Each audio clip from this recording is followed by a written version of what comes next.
Welcome back to another mix tutorial. I am ACN. This is ACN Studios. Thank you for joining us once again. We are going to get into this song and see what's going on with these snares. We're taking one tutorial at a time. I always wanted to just do a full live mix or just do a full video how we go through it, but the process might be too long and we don't want to bore nobody. It all depends how much are you willing to hear or watch or listen, but we're going to go through them individually.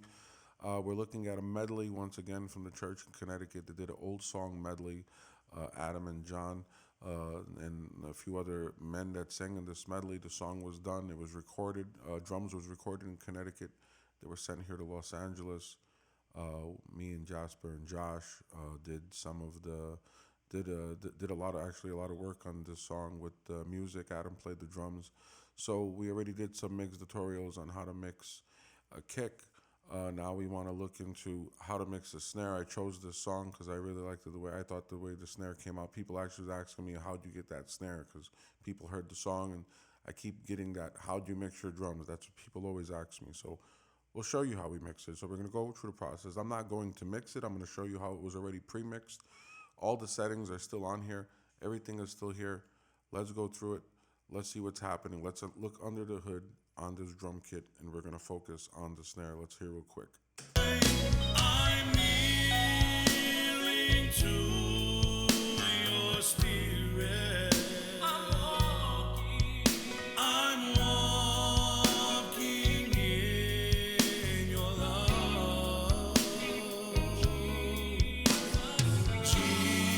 Jesus, I adore. That sounds amazing. Sounds great. All for God's glory. So, snare sounds great. Let's see what's going on. I'm going to take off some of these plugins off the two snares. I have a snare. This is an original snare, and this is all, whatever is highlighted in red is my drums. You have kick. This is the side stick. I call it rim.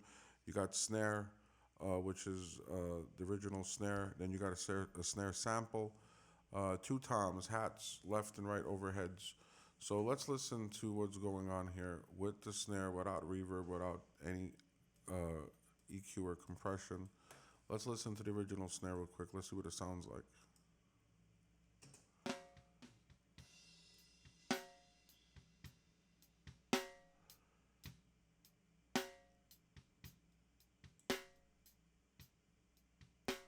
So, not a lot of body there. It's the original snare. Let's see what it sounds like when we did some EQ moves. Pay attention. There's no compression. There's nothing else going on here. I don't know if there. I think there might be a gate on there the way it looks. Let's see. We got some high pass filters on, low pass filters, and we're using Chris Lord Alge's SSL mix hub. Let's take a listen to when it's processed. Let's listen to it out real quick.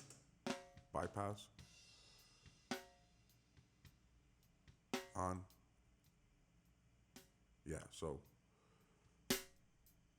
there is a gate on there, and I'm using it just to get that bell sound, whatever's in there.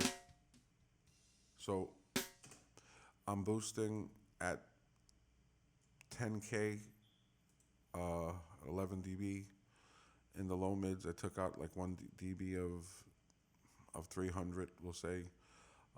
Let's see what else. We cut out like 900 in the low mids, and I am boosting at almost 10 dB, and pretty much we'll say the 150 range. And we're not ducking anything here. We're just gating some of that. And we have on here the preamp at almost 5 dB, getting some sound. Now, when we put on the sample, this is what the sample sounds like.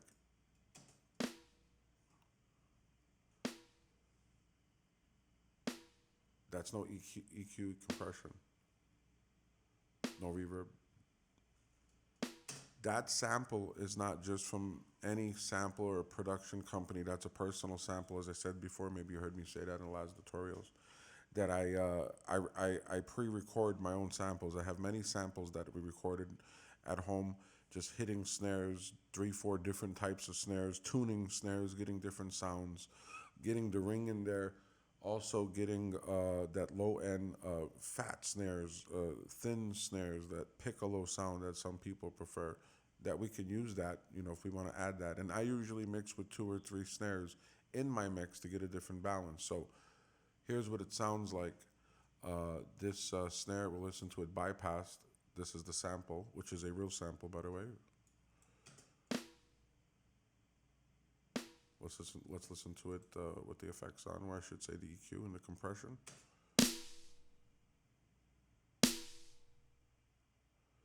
So I'm hitting just about 3 dB of compression. It's got a slow release, fast attack. Or I think I said that backwards. Not hitting it too hard.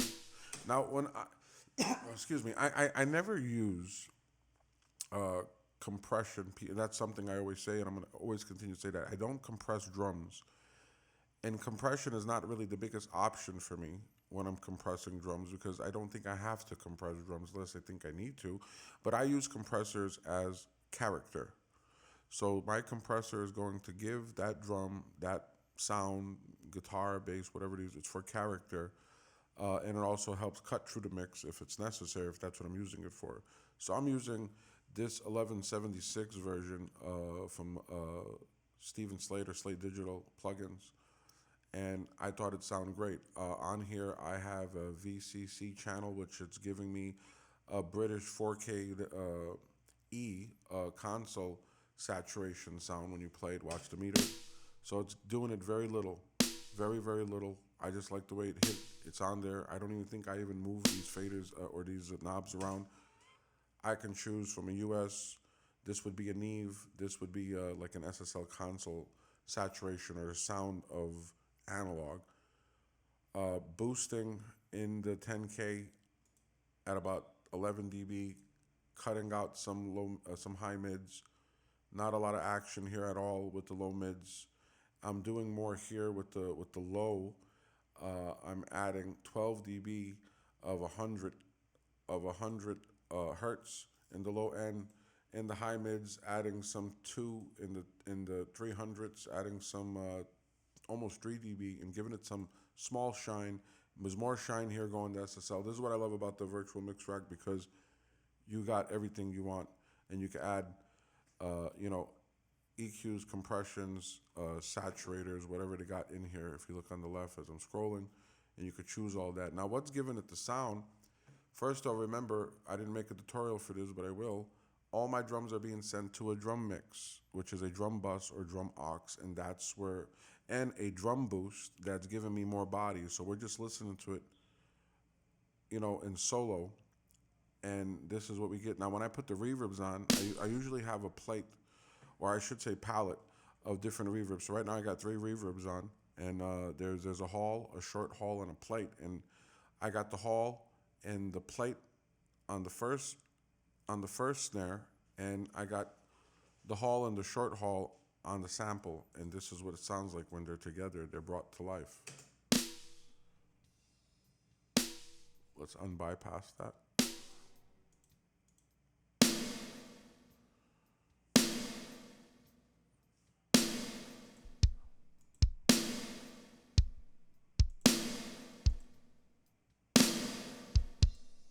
Let's get the whole kit on.